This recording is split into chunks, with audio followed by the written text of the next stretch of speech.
Zero order का मतलब क्या है कि ऐसा रिएक्शन जिसका ऑर्डर क्या हो, जीरो। यानी कि अगर एक इक्वेशन है, हम बेसिकली आप लोगों को पिछली क्लास में बताए थे, x प्लस वाई को n कहते थे और ये क्या था, इसका ऑर्डर था।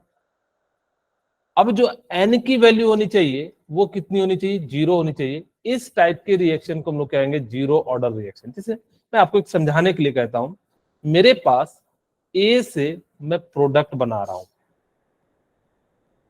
जब भी बात रेट लॉ की बात करते हैं तो हम लोग कंसंट्रेशन टर्म की यूज करते हैं।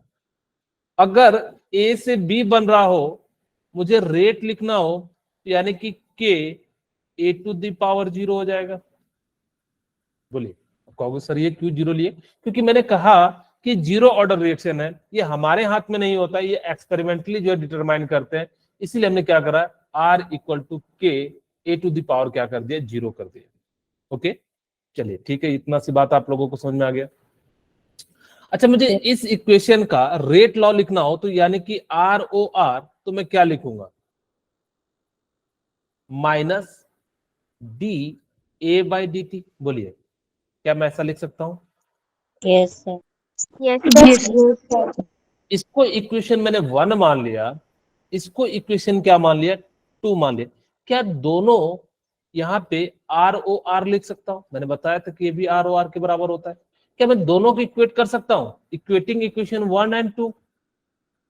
ध्यान से सुनिए। Yes, sir.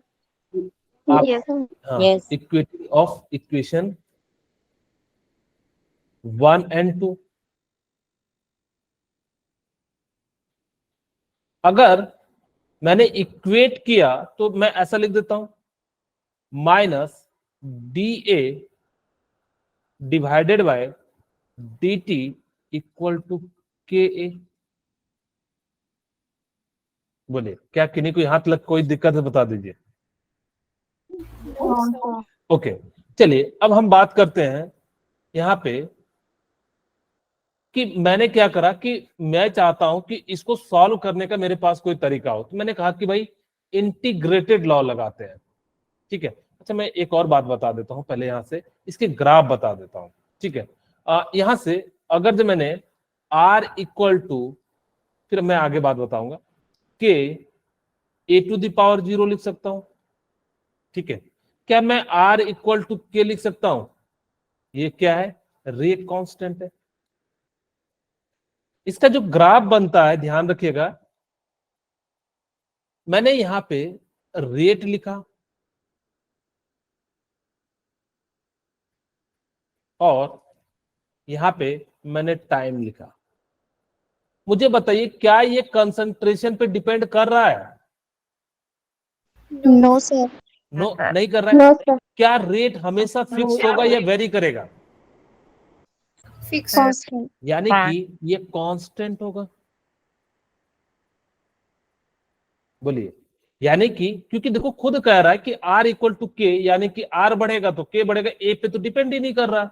अगर ये डिपेंड नहीं कर रहा तो यानी कि कैसा हो जाएगा, कुछ इस प्रकार से हो जाएगा। ठीक है, ओके। मैं सेकेंड ग्राफ बना रहा हूं, यहां पे मैंने रेट रखा और यहां पे मैंने जो है टाइम रखा। ठीक है, मुझे बताइए टाइम के साथ रेट क्या हो रहा होगा, कांस्टेंट होगा, बढ़ रहा होगा या घट रहा होगा? सेम होगा। क्यों? क्योंकि ये तो हाँ, तो यानी कि क्योंकि क्या होगा, जैसे रेट तो हमेशा फिक्स है, अगर जब रेट फिक्स है तो यानी कि ये भी कैसा ग्राफ आ जाएगा, यहाँ पे सॉरी टाइम की जगह पे कंसंट्रेशन लिखना पड़ेगा, क्योंकि एक हमने बना लिया है। ठीक है, यानी कि कंसंट्रेशन पे डिपेंड ही नहीं कर रहा रेट, इसीलिए कैसा आ गया, यानी कि जो है कांस्टेंट आ गया। अब हम बात करते हैं इंटीग्रेटेड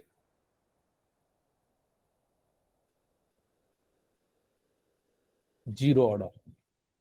मैंने दो आपके पास इक्वेशन लिखे, एक तो मैंने लिखा R = -dA/dt, दूसरा आपके पास मैंने लिखा R = K A⁻0। ठीक है, अब हम क्या करते हैं, दोनों इक्वेशन को इक्वेट कर देते हैं। इसको 1 माना, इसको 2 माना। तो मैं ऐसा लिख सकता हूं minus D A divided by D T, बोलिए, Yes, sir. Equal Yes, to sir. K A to the power zero. अच्छा, A to the power zero है तो इसका मतलब क्या हो जाएगा, क्या 1 हो जाएगा? Yes, sir. Yes. Yes, अच्छा, मैं sir. इसको ऐसा लिख सकता हूं minus D A equal to K D T, okay, और D A equal to minus K D T. यहां तक किन्हीं को कोई दिक्कत है तो बता दीजिए। ना सर। ओके, अब देखो क्या करते हैं, इंटीग्रेट करते हैं, इसको भी इंटीग्रेट कर देते हैं और इसको भी इंटीग्रेट कर देते हैं। लेकिन कहां से करेंगे, तो मैं यहां पे समझाने के लिए आपको समझाता हूं कि ए से प्रोडक्ट बन रहा है, ठीक है। इनिशियल टाइम में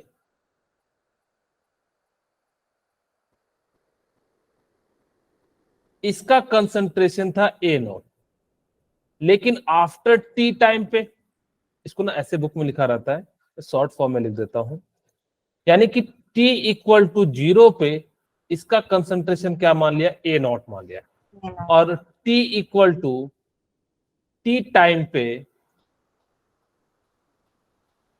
ये कितना हो जाता है, ए हो जाता है, ठीक है। और देखो, यानी कि कंसंट्रेशन में चेंज कितना हो रहा है, कहां से कहां हो रहा है, ए नॉट से ए लग जा रहा है, ठीक है। मैं यहां से लिख देता हूं ए नॉट से ए, और टाइम कहां से कहां जा रहा है, जीरो से टी जा रहा है। अच्छा, यहां पे ए है तो यानी कि क्या हो जाएगा, A to the power A not minus A equal to K, ठीक है, माइनस है तो माइनस लिख लेते हैं, डी डी टी की जगह पे टी इक्वल टू क्या लिख देंगे, जीरो से टी। किन्हीं का कोई डाउट हो? हाँ मोहित बोलिए। कि आगे सेकंड इंटीग्रेशन वाले में माइनस नहीं क्यों नहीं गया? कहाँ पे ये माइनस, ये है यस तो सर। ये माइनस इसको इधर ले आए ना, ठीक है, ओके। यहां पे ध्यान से सुनिए, अब हमने क्या कर दिया कि यहां से इसको वैल्यू ले लेते हैं, तो यानी कि इसको माइनस करते तो क्या हो जाएगा, A minus A not equal to क्या लिख सकते हैं, माइनस के टी, ठीक है।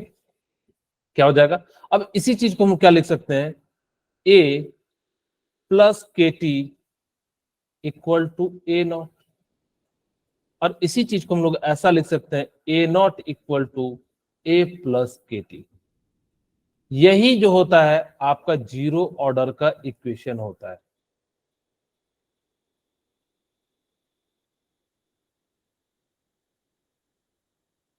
ठीक है।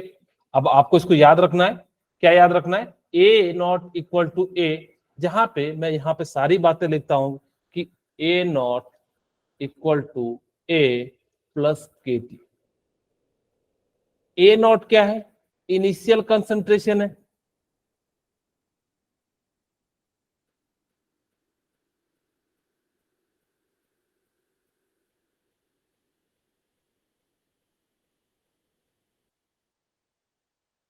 ठीक है, ए।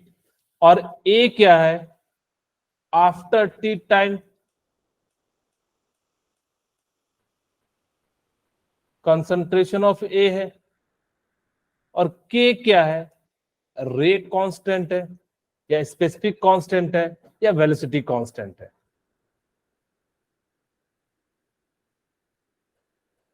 और टी क्या है, टाइम है, ठीक है।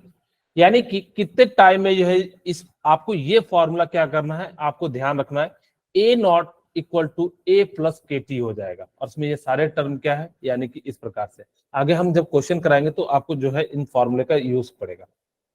अब देखो बुक में ना आपको हाफ लाइफ जो है बहुत ज्यादा पूछा जाता है, तो हम लिखते हैं half life of zero order reaction.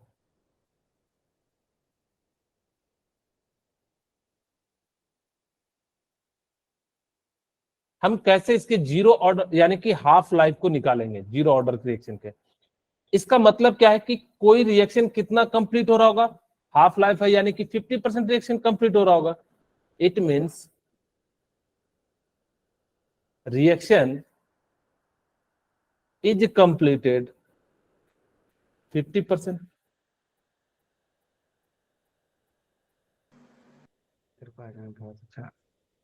हाँ क्या बोले?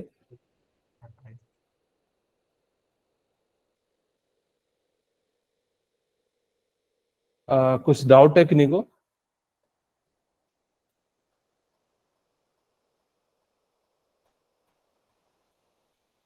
डाउट तो पूछ लीजिए. ठीक है. It means reaction is completed 50%, यानी इसका मतलब है 50% कंप्लीट हो गया. आपके पास फर्स्ट ऑर्डर रिएक्शन क्या है, बोलिए. Sir A naught is equal to A plus KT. Okay, very good. यानी कि हमारे पास क्या है, कैसे कैसे होगी,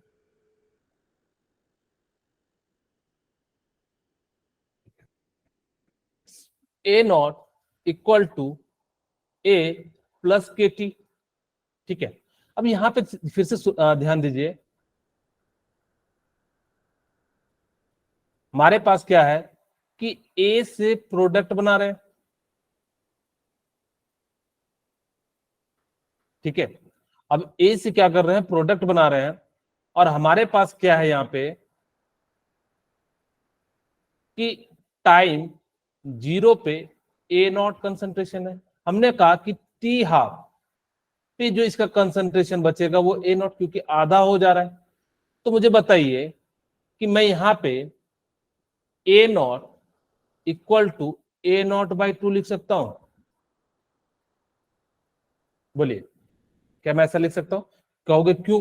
क्योंकि इसका कंसंट्रेशन अब A नहीं बचा, अब वो कितना बच जा रहा है, A नॉट बाई 2, क्योंकि आधा हो जा रहा है. इसका मतलब है यानी कि इसका आधा ही तो होगा. अगर ये 100% है तो ये कितना हो जाएगा, 50%. हमने भाई A नॉट को ही क्या कर दिया, आधा कर दिया. इसको इधर ले जाएंगे यानी कि क्या हो जाएगा, A naught minus A by 2 equal to KT. और इसी चीज को सॉल्व करेंगे यानी कि कितना हो जाएगा, A नॉट बाई 2 और T हाफ यहाँ पे लिख लीजिएगा, क्योंकि हम T हाफ की बात कर रहे हैं. तो यहाँ से T हाफ इक्वल टू कितना हो जाएगा, A नॉट बाई 2 के. ओके. तो यानी कि T हाफ की जो है ऑर्डर आपको ये भी याद रखना है, क्योंकि इससे भी रिलेटेड आपके सामने क्या आएंगे, क्वेश्चन आएंगे. एक और केस में बताता हूं आपको कि जब आपके पास क्या हो कि 100% रिएक्शन कंप्लीट हो जाए. when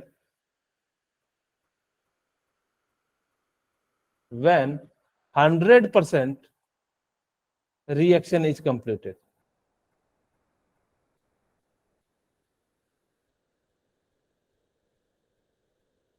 ठीक है. अब हमारे पास क्या है, A naught equal to A plus KT.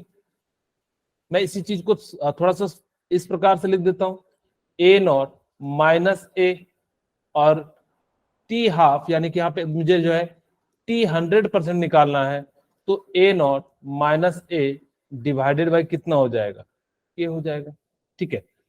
अब देखिए यहां पे अगर मेरे पास क्या है कि इसको अगर आधा समय लगता है तो पूरा होने में इसका दुगना टाइम लगेगा. लगेगा कि नहीं लगेगा, बोलिए. ठीक है. यस.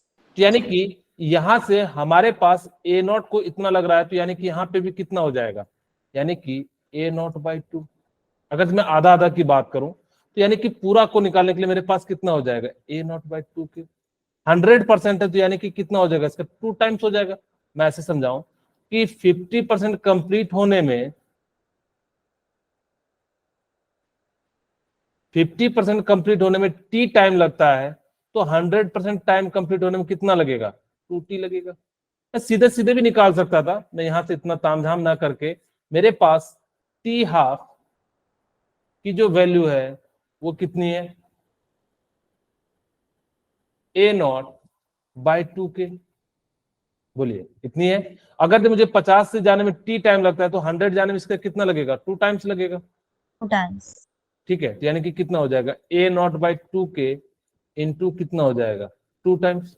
और ये कट जाएगा यानी कि कोई भी 100% रिएक्शन होने में जो टाइम लगेगा वो कितना लगेगा, A0/K लग जाएगा। यहां से आप लोगों को दो बातें याद रखनी है। एक तो ऑर्डर ऑफ फर्स्ट रिएक्शन का क्या होगा, तो आप लोग बताएंगे A0 = A+KT। दूसरा आपको याद रखना है T½ के लिए, T½ के लिए क्या हो जाएगा, A0/2K। और अगर जो 100% की बात करेगा, लेकिन आपको अगर जो ये फॉर्मूला भी याद है तो हम लोग इसको निकाल सकते, कोई दिक्कत नहीं होगा। आपको इक्वेशन में सारी वैल्यू जो है दी हुई है से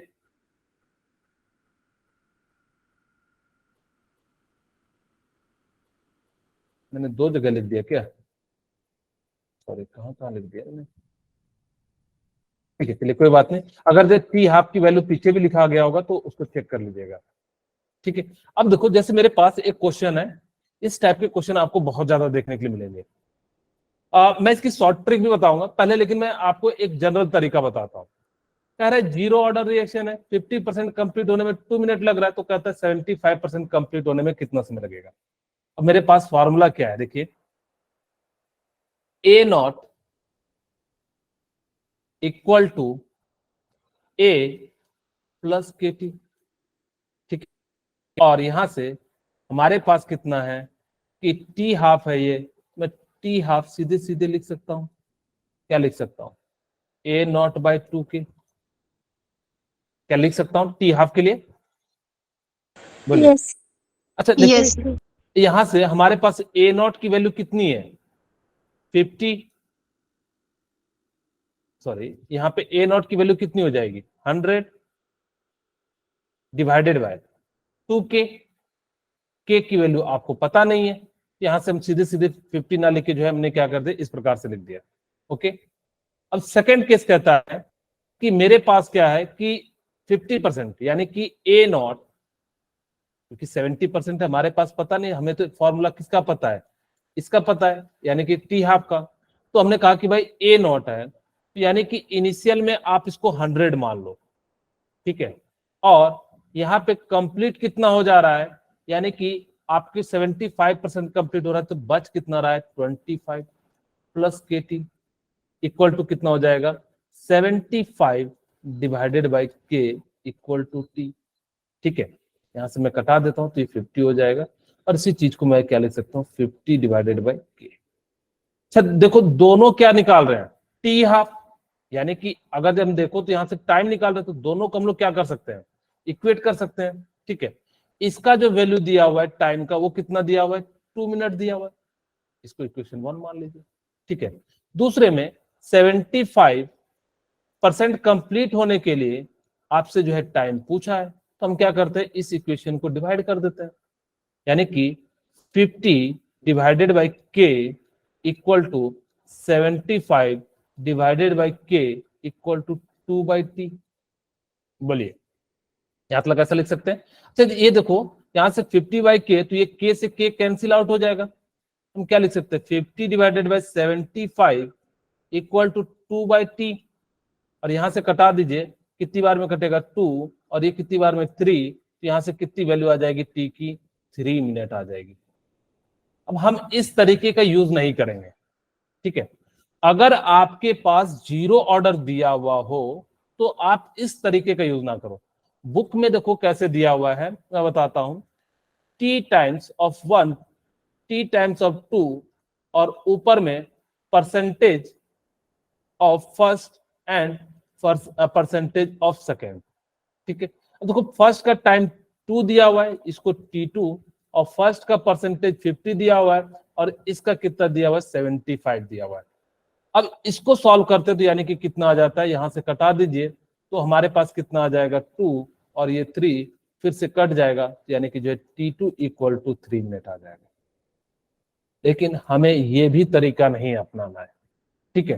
देखो क्यों, क्योंकि हो सकता है कि 33.3 दे दे तो आपको दिक्कत हो जाएगा, जैसे मैं आपको समझाने के लिए कहता हूं। लेकिन ध्यान रखिएगा जीरो ऑर्डर के लिए कॉन्सेप्ट लगाइएगा, मैं इसलिए बता रहा हूं क्योंकि आपका समय बच सके। आप चाहो तो ये तरीके का यूज करके बना सकते हो, मुझे कोई दिक्कत नहीं है, लेकिन मैं चाहता हूं कि आपके पास एग्जाम में समय की कमी पड़ेगी, तो उसके लिए हमें जीरो ऑर्डर का क्वेश्चन कैसे करना है, ठीक है। जीरो ऑर्डर में हमेशा जो रेट होता है वो कांस्टेंट होता है। अच्छा देखिए, मेरे को कहता है कि 50% कंप्लीट होने में कितना टाइम लग रहा है? 2 मिनट लग रहा है। बोलिए, क्या ये बात आपको समझ में आ गई? Yes sir. 1% कंप्लीट होने में कितना लगेगा? क्या 2/50 लगेगा? Yes sir. ठीक है। अच्छा मुझे बताइए, आपको कितना दिया हुआ है?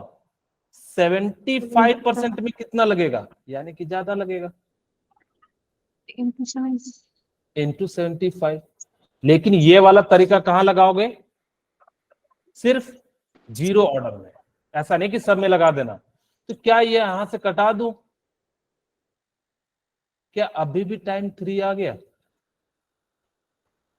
अब आपकी इच्छा हो, जौन से तरीके से आपको बनाना हो आप बना सकते हो, मुझे कोई आपत्ति नहीं है। आपको जौन सा समझ में आया हो आप उस तरीके का यूज करना, लेकिन जीरो ऑर्डर दिया रहे तो आप इस तरीके का यूज कर सकते हो। यूनिटरी मेथड इसको कहते हैं। ठीक है। अब देखो आपके सामने ये क्वेश्चन है, मैं चाहता हूं कि आप लोग में से सभी लोग जो है इसका राइट आंसर दें, क्योंकि मैंने जस्ट इसमें शॉर्ट तरीका भी बताया। आप अगर जो शॉर्ट तरीके से बनाते हो तो 20 से 30 सेकंड में जो है बन जाएगा। मैं चाहता हूं कि सभी के सभी आप लोग ट्राई करें, फिर इस क्वेश्चन को बनाएं। प्रीवियस ईयर के एग्जाम का क्वेश्चन है ये।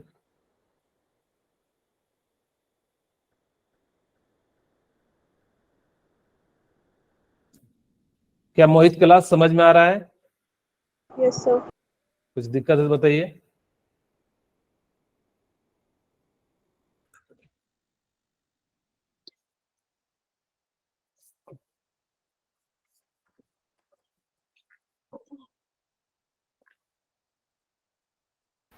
C option.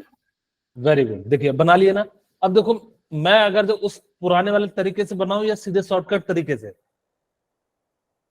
Shortcut. Okay. Shortcut. हाँ, ताकि कि जो है मैं कुछ ज्यादा चीजें पढ़ा सकूं। अच्छा, किसी को ऐसा तो नहीं है ना, अगर जो किन्हीं को चाहिए पुराना मेथड तो वो भी बता दीजिए। बिल्कुल सही आंसर है इसका, जो है सबका आ रहा होगा। और किन्हीं का आया है? यस। Yes sir. सबका आ रहा होगा। तो यानी कि इसका देखो, Yes, अब मैं चाहता हूं कि मैं पहले जो है आप लोगों के लिए जो लॉन्ग तरीके से ना बना के मैं सीधे सीधे इस तरीके से बनाता हूं। मेरे को पता है कि 50% कंप्लीट होने में कितना टाइम लग रहा है? 2 मिनट। टाइम। ओके, तो 1 मिनट पर 1% कंप्लीट होने में कितना लगेगा? 2/50। 2/50 मिनट। अच्छा, मुझे कितना दिया हुआ है? 33.33% कंप्लीट होने में कितना टाइम लगेगा? यानी कि 2/50 इंटू कितना हो जाएगा?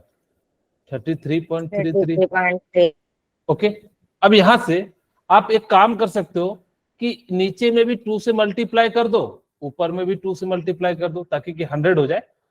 ठीक है, अभी भी देखो ये कट जाएगा। मैं इसलिए कह रहा हूं ताकि कि आपको सिंपल, आपकी इच्छा हो तो आप डायरेक्ट भी कर सकते हो, मुझे कोई आपत्ति नहीं है। लेकिन मैं चाहता हूं कि फटाफट से कैलकुलेशन हो, मेरे को जो है गुना भाग जो है सीधे सीधे हो जाए। इसीलिए मैंने कहा कि भाई ऊपर में भी 2 से मल्टीप्लाई कर दिया, यहां से भी कर दिया। तो ऊपर में कितना हो जाएगा? 4 इंटू 33.3 डिवाइडेड बाई 100।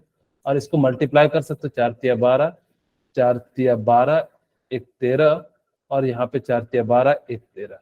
और यानी कि कितना हो जाएगा? 1 दशमलव है, और यहाँ पे कितना है? 100, यानी कि 1.332 जो है इसका राइट आंसर हो जाएगा। क्या आपको समय लगा? No sir. चलिए, नो सर। अच्छा ये क्वेश्चन जो है बड़ा बढ़िया क्वेश्चन है, मैं इसको समझाता हूं फिर बना भी देता हूं। ठीक है, कहता है for a reaction time required for 20% complete in 40 minute and 40% complete in 80%, find the order of reaction and rate constant. जब भी आपसे पूछा जाए कि ऑर्डर ऑफ रिएक्शन क्या है, तो मेरी बात ध्यान से सुनना कि सबसे पहले हम रेट जो फॉर्मूला लगाएंगे ऑर्डर का, वो फर्स्ट ऑर्डर का फॉर्मूला लगाएंगे। लेकिन अभी हमने पढ़ा नहीं है, तो इसीलिए हम लोग क्या करते हैं, फर्स्ट ऑर्डर यानी कि जो जीरो ऑर्डर का लगाते हैं। लेकिन जब आप पढ़ लोगे, क्योंकि मैं जीरो ऑर्डर का क्वेश्चन लेके आया हूं इसलिए मैं जीरो ऑर्डर लगा रहा हूं, लेकिन आपके एग्जाम में आए तो सबसे पहले फर्स्ट ऑर्डर लगाना। जैसे आगे मैं समझाऊंगा अभी। यहां से क्या लिख सकता हूं? A not equal to A plus K T. KT। Okay, ठीक है। इनिशियल कंसंट्रेशन आपके पास कितना है? यानी कि 100 है।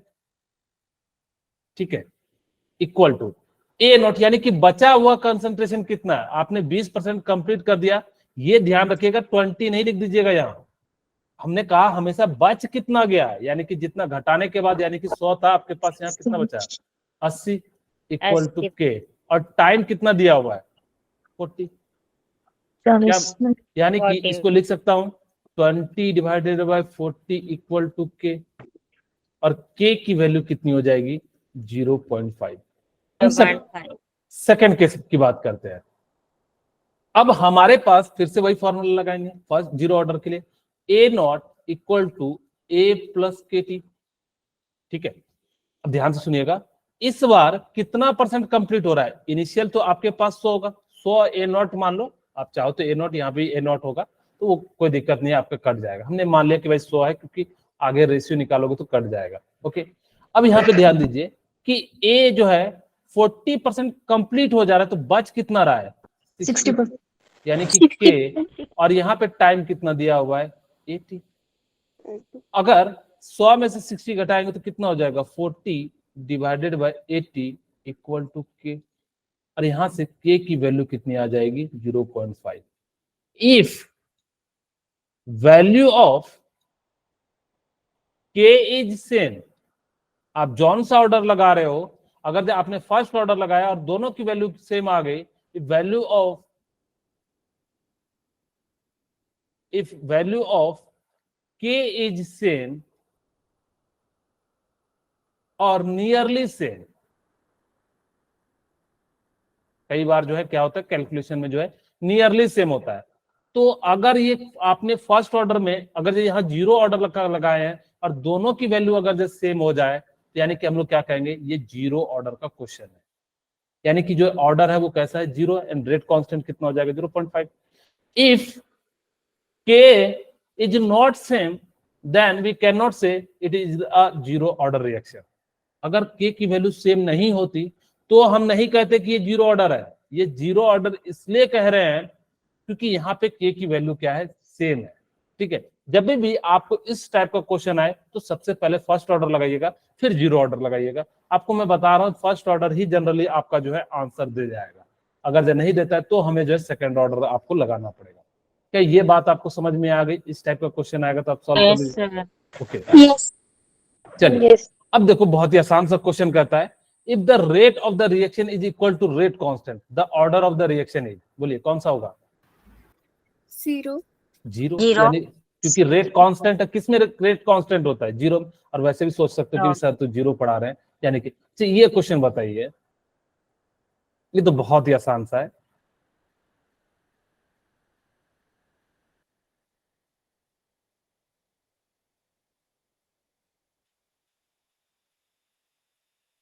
करेक्ट, किसका ना ओवरऑल ऑर्डर जो है 0.5 है।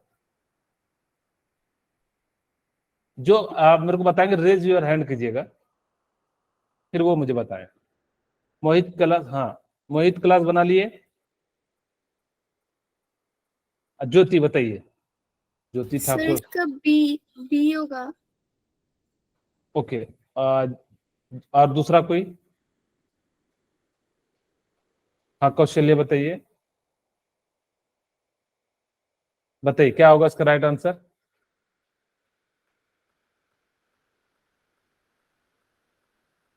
कोई और बताना चाहते हैं? बहुत ही आसान सा क्वेश्चन है। क्या बोले? ओके, किन्होंने बताया? सर अंशिका। अंशिका, हाँ बोली Chhavi. B option. B option, okay, और कोई? इस टाइप के क्वेश्चन में देखो आपसे ऑर्डर पूछ रहा है, ऑर्डर का मतलब क्या हो जाता है? एक्स, यहाँ पे अगर 3 दिया हुआ तो यानी कि X plus Y plus Z की वैल्यू कितनी होनी चाहिए? 0.5 होनी चाहिए। चेक करते हैं, यहाँ पे जीरो, यहाँ पे जीरो, यहाँ पे जीरो दिए तो हो ही नहीं रहा है। यहाँ चेक करते हैं 0.5, 0.5 एंड 0.5, तो यहाँ पे कितनी वैल्यू हो जाएगी 1.5, तो ये भी नहीं होगा। अब यहाँ पे चेक करते हैं 1.5 माइनस 1 यानी कि 0.5 प्लस 0, यानी कि कितना हो जाएगा 0.5, तो इसका राइट आंसर क्या हो जाएगा? सी हो जाएगा। क्या आपको समझ में आया? चलिए इसका सेकंड क्वेश्चन बनाइए।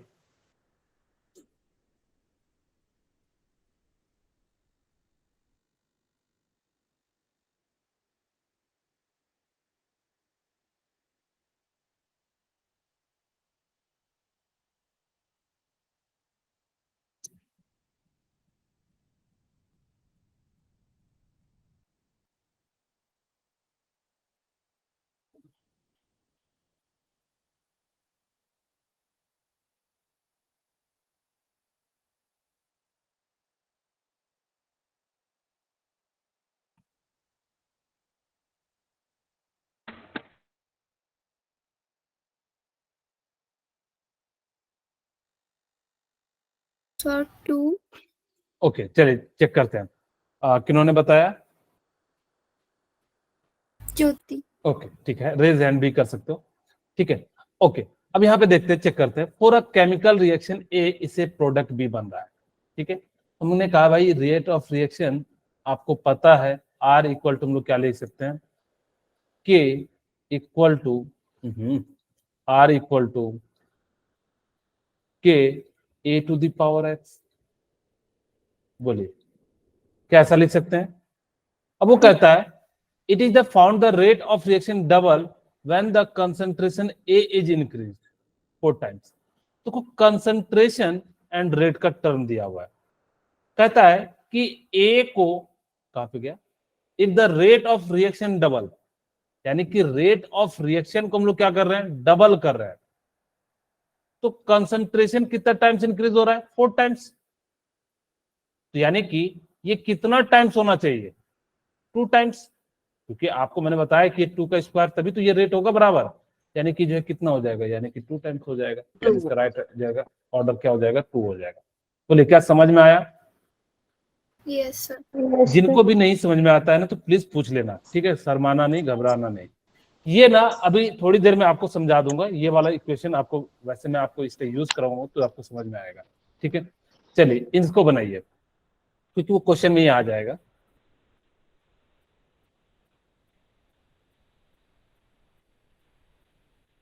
चलिए मैं बना देता हूं। If initial concentration is reduces to its 1/4 in zero order. ठीक है, अब कहता है initial concentration is reduces to 1/4 in zero order reaction, the time taken for half of the reaction to completed. यानी कि अगर कंसंट्रेशन कम होगा तो यानी कि टाइम भी क्या लगेगा, कम लगेगा। ठीक है, तो यानी कि क्या हो जाएगा, यानी कि बिकम्स 1/4 टाइम लगेगा उसको, यानी कि जितना कम होगा उतना ही तो कम लगेगा। ऐसे समझो कि मेरे को मान लो कि 4 रोटी खाने में 2 मिनट लगता है, तो क्या 2 रोटी खाने में भी अब मुझे 2 मिनट लगेगा कि 1 मिनट लगेगा? यानी कि हाफ करेंगे तो यानी कि हाफ टाइम लगेगा, तो या 1/4 टाइम है तो यानी कि हाफ 1/4 टाइम लगेगा। तो इसका राइट आंसर क्या हो जाएगा, ये हो जाएगा। अब कहता है rate constant of reaction depends on, rate constant किस पे डिपेंड करता है, टाइम, टेम्परेचर। टेम्परेचर पे डिपेंड करता है। टाइम तो बेसिकली आपको बताता है कि उसकी स्पीड या कितना है, लेकिन डिपेंड किस पे करता है, यानी कि जो है आप लोगों को मैंने जो है 7 फैक्टर बताया था, तो वहां पे देखो मैंने कहीं टाइम का जिक्र नहीं किया था। रेट जो कौन कौन से which factor affecting the rate constant या रेट ऑफ रिएक्शन, यानी कि जो है क्या हो जाता है, वो टाइम पे जो है डिपेंड करता है। ये तो देखो बहुत ही हलवा सा क्वेश्चन है, इतनी बार पूछा गया। मैं चाहता हूं कि आप लोग इसको विद इन सेकंड बना लो। देखो और बनाओ। क्या कह रहा है पूछो, फर्स्ट ऑर्डर हमने क्या ट्रिक बताया था, याद है किन्हीं को? मैंने कहा था, हाँ very good। ठीक है, यानी कि मैंने क्या कहा था कि, अच्छा कोई बताना चाहेंगे मैंने क्या ट्रिक बताया था? Very very good Urvashi. आप लोग थोड़ा थोड़ा रिवाइज भी करके आया करो, तब ज्यादा आप लोगों को समझ में आएगा। ठीक है, मैं यहाँ पे बताया था कि आप देखो लीटर को, अगर जो लीटर का जो है, अगर जब फर्स्ट ऑर्डर है यानी कि उसमें कितना आना चाहिए, 1 आना चाहिए। अगर जब आप +1 करते हो, यहाँ पे +1 करते हैं लीटर में, तो यानी कि क्या हो जाएगा, यानी कि 0 हो जाएगा। ये तो गलत है, क्योंकि आपको कितना आना चाहिए, 1 आना चाहिए। यहाँ पे चेक करते हैं, यहाँ पे भी 0 आ रहा है, यहाँ पे भी 0 आ रहा है। यहाँ पे लीटर पे +1 करेंगे, यहाँ पे 0 है, लेकिन यहाँ पे हम लोग क्या करेंगे, यानी कि इस प्रकार से करेंगे। और आपको मैंने फॉर्मूला बताया था, क्या बताया था, मोल divided by L into 1 - n, और यहाँ पे सेकेंड इनवर्स बताएगा। n की वैल्यू आप कितनी ले लोगे, 1 ले लोगे, यानी कि 1 - 1 0, और यानी कि क्या बच जाएगा, सेकेंड। चाहो जिस तरीके से आप उसका यूज करके बना सकते हो। बोलिए क्या समझ में आया? Yes yes. चलिए इसको बनाइए।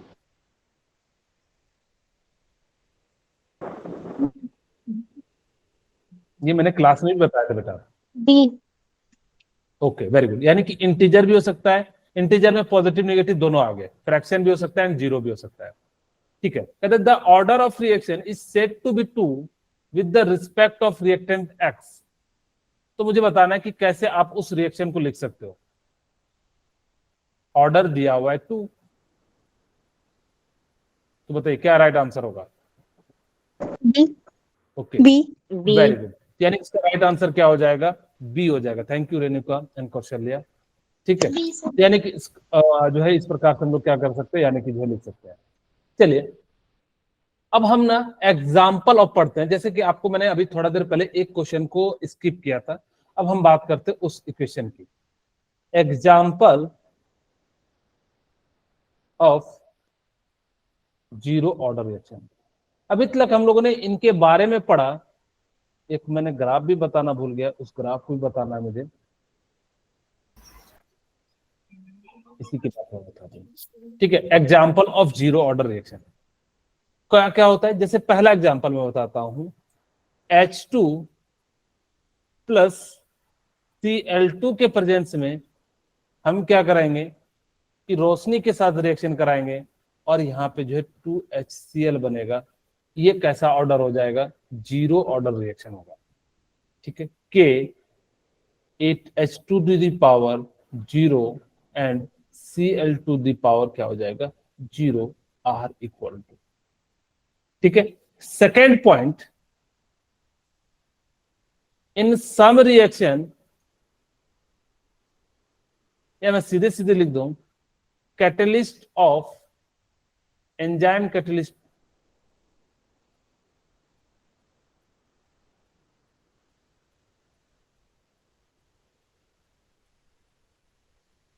इन द रिएक्शन। यानी कि कुछ कैटलिस्ट जो होते हैं वो क्या करते हैं, जीरो ऑर्डर को शो करते हैं, क्योंकि उससे रेट कभी भी इफेक्ट नहीं होता। आप देख रहे होंगे, आप लोग सपोज करो कि कभी कोई भी कैटलिस्ट का यूज करते तो रेट ऑफ रिएक्शन में पार्टिसिपेट नहीं करता है। यानी कि enzyme of catalyst in the reaction, वो क्या करते हैं, चाहे जिस टाइप का भी आप एंजाइम ले लो, जो कैटलिस्ट ले लो, वो रिएक्शन में पार्टिसिपेट नहीं करते हैं। जब रिएक्शन में पार्टिसिपेट नहीं कर रहे तो उसका ऑर्डर क्या हो जाएगा, जीरो हो जाएगा। इसीलिए इसका हो जाएगा थर्ड। अब देखिए थर्ड क्या कहता है, डिसोसिएशन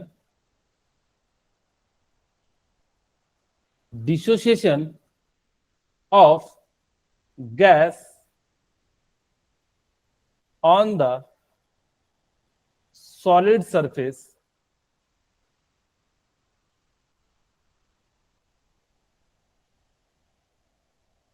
ठीक है, dissociation of gas on the solid surface at high pressure।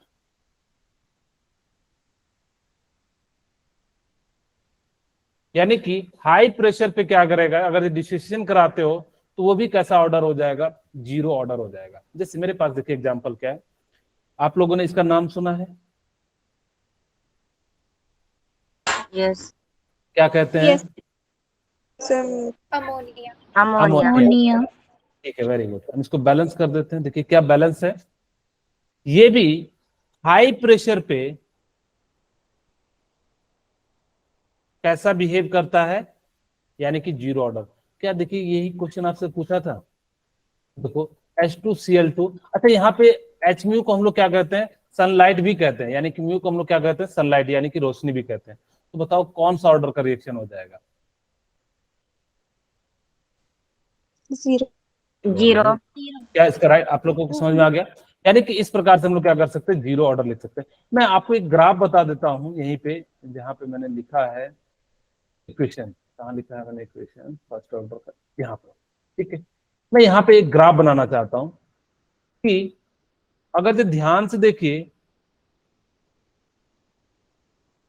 ठीक है, A not equal to A plus K T. ठीक है, या इसी चीज को आप ऐसे भी लिख सकते हो, A equal to A not minus K T. बोलिए कैसा लिख सकते हैं, यस, Yes. सॉरी, या ऐसे रहने देते हैं। हम इस वाले जगह पे ए नॉट को रखते हैं और इधर हम क्या रखते हैं, टाइम को रखते हैं। ठीक है, हाँ बोलिए किनको क्या दिक्कत है। ओके, ठीक है, अगर जो देखो इसको मैंने y मान लिया, equal to K plus T और ए क्या, ये देखिए y इक्वल टू M X plus C R I क्या, और ये कैसा ग्राफ आएगा, यानी कि कुछ इस प्रकार से आएगा। अगर आप निगेटिव वाला टर्म लेते तो यानी कि कैसा ग्राफ आता है, यानी कि ऐसा आ रहा है। ये डिपेंड करता है कि आप किस प्रकार से इसका जो है यूज कर रहे हो। मैं एक और इसका एक केस बताता हूं जो कि जेई में पूछा जाता है, आप लोगों से कभी पूछा नहीं गया, ना ही पूछना चाहिए। स्पेशल केस की हम बात करते हैं, मैं 2 मिनट ज्यादा लूंगा आप लोगों का, प्लीज आप लोग वेट कीजिएगा। स्पेशल केस, सपोज करो कि मेरे पास 2A से प्रोडक्ट बन रहा है और कहता है कि 0 ऑर्डर रिएक्शन है, ठीक है। तो हमारे पास जो है यानी कि क्या हो जाएगा, तो मैं इसको ऐसा लिख देता हूं, मेरे पास ROR इक्वल टू क्या हो जाएगा, -1/2 DA डिवाइडेड बाई DT।